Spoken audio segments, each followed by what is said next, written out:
Hi friends, வணக்கம் வாழ்க வளமுடன். Welcome to Agampuram 360. இன்னைக்கு நம்மளோட வீடியோல நாங்க சென்னையில இருந்து உத்திரமேரூர் சுந்தர வரதராஜ பெருமாள் கோவில் போன எக்ஸ்பீரியன்ஸ் பத்தி தான் இன்னைக்கு இந்த வீடியோல நான் ஷேர் பண்ணியிருக்கேன். ஸோ வீடியோக்குள்ள போறதுக்கு முன்னாடி நம்மளோட சேனல் நீங்க இப்பதான் ஃபர்ஸ்ட் டைம் பாக்குறீங்க அப்படின்னா மறக்காம சப்ஸ்கிரைப் பண்ணிக்கோங்க. கூடவே அந்த பெல் ஐகானையும் பிரஸ் பண்ணிக்கோங்க. வாங்க இப்போ வீடியோக்குள்ள போகலாம்.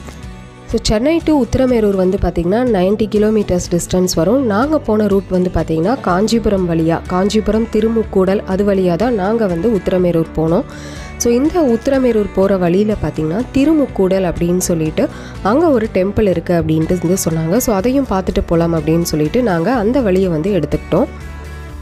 ஸோ சென்னையிலேருந்து வண்டலூர்லேருந்து காஞ்சிபுரம் ரூட் வந்து நாங்கள் எடுத்துக்கிட்டோம்.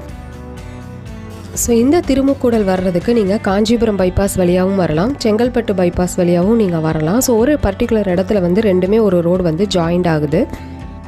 ஸோ இந்த திருமுக்கூடல் அப்படிங்கிறது பார்த்திங்கன்னா 3 ஆறுகள் வந்து சங்கமிக்கிற இடம், அதாவது திரிவேணி சங்கமம் அப்படின்னு தான் வந்து இந்த ஊர் சொல்கிறாங்க. ஸோ இது வந்து ஒரு சின்ன ஒரு அழகான கிராமமாக இருந்துச்சு. இதோட ஆற்றங்கரையோரத்தில் தான் இந்த அப்பன் வெங்கடேச பெருமாள் கோவில் வந்து அமைஞ்சிருக்கு. திருப்பதி கோவிலுக்கு போக முடியாதவங்க இங்கே இருக்கிற இந்த பெருமாளை தரிசனம் பண்ணாவே போதும் அப்படின்னு தான் சொல்கிறாங்க. ஏன்னா திருப்பதிக்கு இணையான ஒரு சிறப்புமிக்க கோவிலாக இந்த கோவில் வந்து சொல்லப்படுது. ஸோ இந்த இடமே வந்து பார்த்திங்கன்னா ரொம்பவே அழகாக இருந்துச்சு. ஒரு ஆற்றங்கரையோரமாக ஒரு அமைஞ்சிருக்கிற ஒரு அழகான கோவிலாக இருந்தது. திருப்பதி பெருமாள் கோவிலில் உள்ள மாதிரியே இங்கேயும் பெருமாள் நின்ற கோலத்தில் காட்சி அளிக்கிறதா தான் வந்துட்டு சொன்னாங்க. இந்த இடமே வந்து பார்த்திங்கன்னா ரொம்பவே அழகாக இருந்ததுங்க. இந்த கோவில் வந்து பார்த்திங்கன்னா கிட்டத்தட்ட 1300 வருடங்களுக்கும் மேலே பழமையான கோயிலாக சொல்லப்படுது. திருப்பதி கோவிலை கட்டின தொண்டைமானவர்களால் தான் இந்த கோவிலும் கட்டப்பட்டதாக சொல்லப்படுது. இந்த 3 ஆறுகள் கூடுகின்ற இந்த இடத்த வந்து கங்கைக்கு இணையான ஒரு புனிதமான இடமாக இந்த இடத்த வந்து சொல்கிறாங்க. இந்த கோவில் வந்து பார்த்திங்கன்னா 9ஆம் நூற்றாண்டை சேர்ந்ததாகவும் சொல்லப்படுது. தொண்டை மண்டலத்தை ஆட்சி செய்து வந்த ராஜா தொண்டைமான் சக்கரவர்த்தி போரில் இருந்ததால் அவரால் திருப்பதிக்கு சென்று ஏழுமலையான தரிசனம் செய்ய முடியாமல் போனதுனால அவரோட பக்திக்கு திருப்பதி பெருமாள் இங்கே வந்து காட்சி கொடுத்ததாகவும் அதனோட நினைவாக தான் இந்த இடத்துல திருப்பதி பெருமானை போன்றே தொண்டைமான் அவர்கள் கோவில் எழுப்பியதாகவும் தலப்புராணத்தில் சொல்லப்படுது. தன் முன்னாடி காட்சி தந்த பெருமாளை அப்பன் வெங்கடேசா அப்படின்னு அழைச்சதால தான் இந்த கோவில் அப்பன் வெங்கடேச பெருமாள் அப்படின்னும் அழைக்கப்படுது. இன்னும் சிறப்பான விஷயம் என்னவென்னு பார்த்தீங்கன்னா, அவரோட பக்திக்கு பரிசா பெருமாள் வந்து தன்னுடைய சங்கையும் சக்கரத்தையும் மன்னனுக்கு பரிசா வழங்கினதா சொல்லப்படுது. பல்லவ மன்னர்களால் கட்டப்பட்டாலும் அதன் பிறகு சோழர்கள், பாண்டியர்கள், விஜயநகர பேரரசர்கள்னு திருப்பணிகள் அவங்களால செய்யப்பட்டிருக்கு. இந்த கோவில் பார்க்குறதுக்கே ரொம்ப பிரமிப்பாகவும் ரொம்ப அழகாகவும் இருந்துச்சுங்க. ஸோ இங்கே போய் கொஞ்சம் நேரம் இருந்ததே ரொம்பவே ஒரு மன அமைதியை கொடுத்தது அப்படின்னு தான் சொல்லலாம். ஸோ நீங்களும் காஞ்சிபுரம், செங்கல்பட்டு பிளான் பண்ணுறீங்க அப்படின்னா இந்த திருமுக்கூடல் கோவிலை மறக்காமல் விசிட் பண்ணி பாருங்கள்.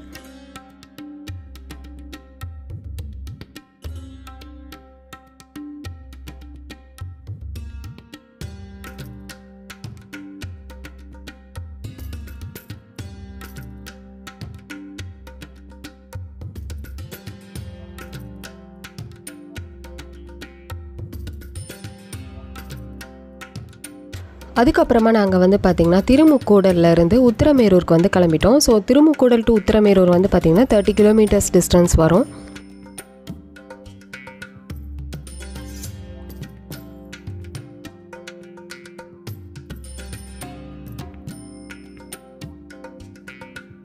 நாங்கள் ரீச் ஆகிறப்ப பார்த்திங்கன்னா டைம் வந்து ஒரு 11 o'clock இருக்கும். கோவில் வந்து 12 o'clockலாம் வந்து க்ளோஸ் பண்ணிவிடுவாங்க அப்படின்னு தான் சொன்னாங்க. பட் நாங்கள் போகிறப்ப ரொம்பவே ஃப்ரீயாக தான் இருந்துச்சு.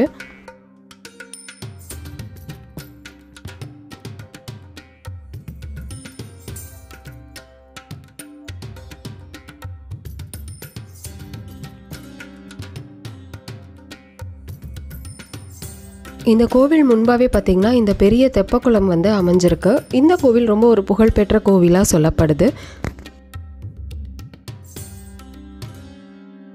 இந்த கோவில் பார்க்கறதுக்கு வந்து ரொம்ப அழகாக இருந்தது அப்படின்னு தான் சொல்லணும். பல்லவர்களால் இந்த கோவில் கட்டப்பட்டிருக்கு.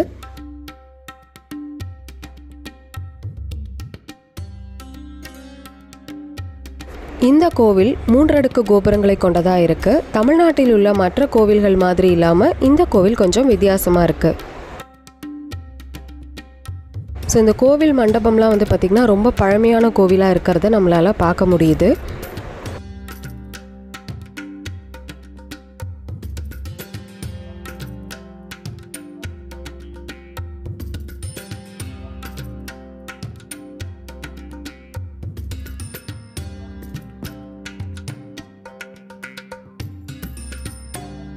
இந்த கோவில் கருவறையை சுற்றி வந்து பார்த்திங்கன்னா அச்சுத வரதர், கல்யாண வரதர், அனிருத்த வரதர்னு 3 வரதர்களுக்கான தனித்தனி சன்னதியை நம்மளால் பார்க்க முடிஞ்சது.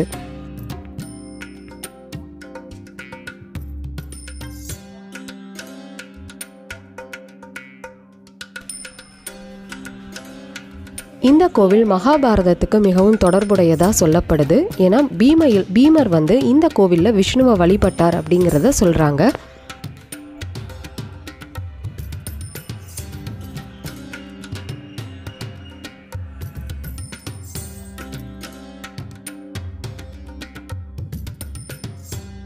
இந்த கோவிலை சுற்றி வரும்போது பார்த்திங்கன்னா ரொம்பவே அமைதியாக இருந்துச்சு.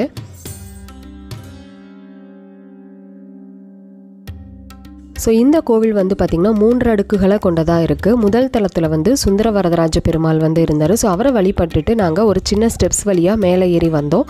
இங்கே வந்து பார்த்திங்கன்னா வைகுண்ட வரதரை நம்ம வழிபடலாம். அதற்கும் மேற்தளத்தில் வந்து பார்த்திங்கன்னா ரங்கநாத பெருமாளை நம்ம வழிபடலாம். ஸோ மற்ற கோவில்கள் மாதிரி இல்லாமல் இந்த கோவிலினுடைய கட்டிடக்கலை ரொம்பவே வித்தியாசமாக இருக்குது.